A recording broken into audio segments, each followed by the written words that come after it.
तारीख थी 14 अगस्त 1947। आज़ाद से तकरीबन 76 साल पहले एक तरफ लोगों के अंदर आज़ादी को लेकर उत्साह बढ़ता जा रहा था, मगर दूसरी तरफ अखंड भारत को दो हिस्सों में बांटने की तैयारी पर था। समय रात के करीब 9 बजे बिजली की गड़गड़ाहट के साथ दिल्ली की सड़कों पर जबरदस्त बारिश हो रही थी। अलग अलग जगह से आकर लोग राय सिंह हिल्स पर इकट्ठे हो रहे थे। कुछ देर में लाखों की भीड़ में लोग इकट्ठे हो गए। सरदार वल्लभ भाई पटेल और राजेंद्र प्रसाद और माउंटबेटन वाइस राय हाउस के पहुंचे। अब कुछ ही समय बचा था भारत को आजाद होने में। कुछ लोग के चेहरे पर मायूसी थी तो कुछ लोग में उत्साह, और यहाँ पर जवाहरलाल नेहरू ने अपनी स्पीच शुरू करते हुए कुछ ही देर बाद वह घड़ी आ ही गई जब भारत ने आज़ादी का सांस ली।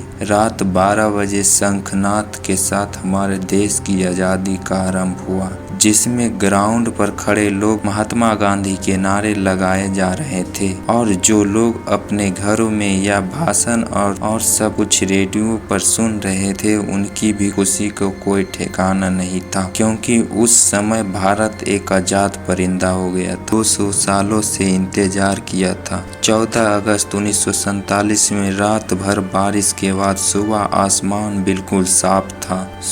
जब सुबह 8:30 बजे पंडित नेहरू ने शपथ ली और इसके बाद ब्रिटिश का झंडा हटाकर आज़ाद हिंद का झंडा लहराया गया, जिसे देखकर सभी की छाती चौड़ी हो गई थी, क्योंकि अब हमें वह झंडा दिखने लगा था जिससे हमें बरसों से देखना चाहते थे। जब राजधानी दिल्ली में आज़ाद का जश्न मनाया जा रहा था, उस वक्त महात्मा गांधी दिल्ली से हजारों किलोमीटर दूर पश्चिम बंगाल के नोआखाली में थे और राज्य में शांति कायम करने का प्रयास कर रहे थे।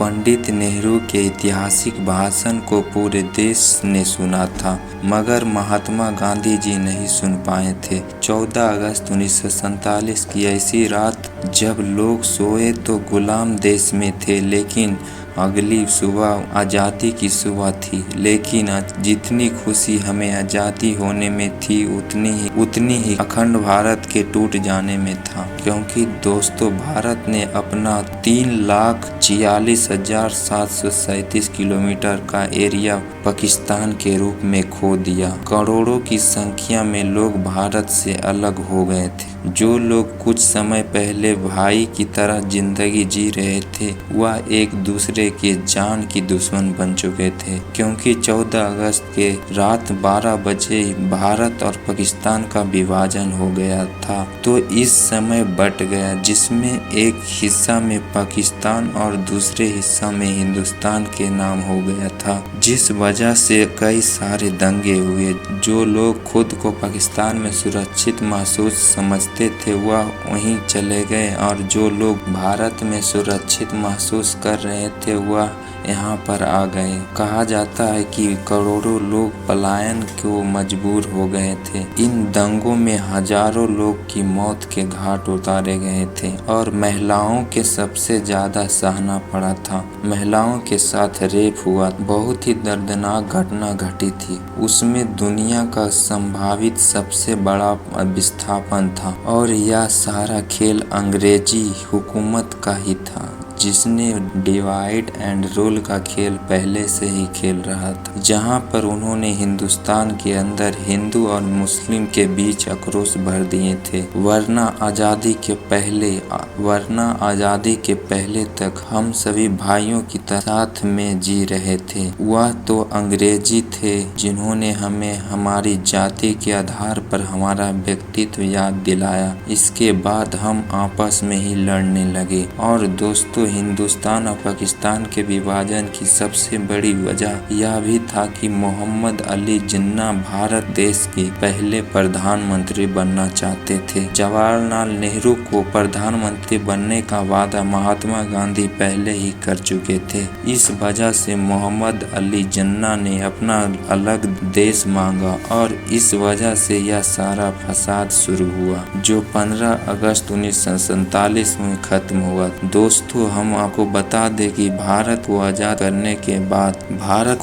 करने की बात बहुत ही पहले से चल रही थी और इसी वजह से ब्रिटिश शासन ने माउंटबेटन को भारत का आखिरी वायसराय बनाया था ताकि इसके बाद भारत को आजाद देश घोषित कर दिया जाए। लेकिन भारत के हिंदू और मुसलमान आपस में ही लड़ने में उतारू थे और यही ब्रिटिश भी चाहते थे, क्योंकि यह लड़ाई की चिराग उन्होंने ही लगाई थी जो आग बनकर अब तक हमारे सीने में चल रही है। लेकिन दोस्तों, इसे भी ज्यादा अफसोस की बात यह है कि ब्रिटिश ने हमारे साथ वह जुल्म किया जो हम याद करें तो हमारी आंखों में आंसू आ जाती है। लेकिन फिर भी उन्हें बरातियों की तरह विदा किया गया, जहां 1500 ब्रिटिश सैनिक की पहली टीम 17 अगस्त सन 1947 के दिन अपना देश लौटी। वही आखिरी टीम उसकी एक साल बाद 27 अगस्त 1948 के दिन निकली। और जब ब्रिटिश के आखिरी सैनिक की टोली हमारे देश छोड़कर जा रही थी तो हम लोग बैंड बाजा के साथ विदा किया और उसी दिन सभी ब्रिटिश का नाम हमारे देश के नक्शे से निकल गया। दोस्तों, यह थी हमारी आजादी की पूरी कहानी। लेकिन क्या आप हमें बता सकते हैं जिस भारत का ख्याल करके हमारे देश के स्वतंत्रता सेनानियों ने अपनी जान गंवा दी थी और कई लोग अपनी आखिरी सांस तक हमारे देश की सेवा के लिए लड़ते रहे, क्या वह देश बन पाया या नहीं? जवाब में हमें कमेंट के माध्यम से आप बता सकते हैं। इस वीडियो के रिपोर्ट के अंत तक बने रहने के लिए आपको बहुत बहुत धन्यवाद। जय हिंद।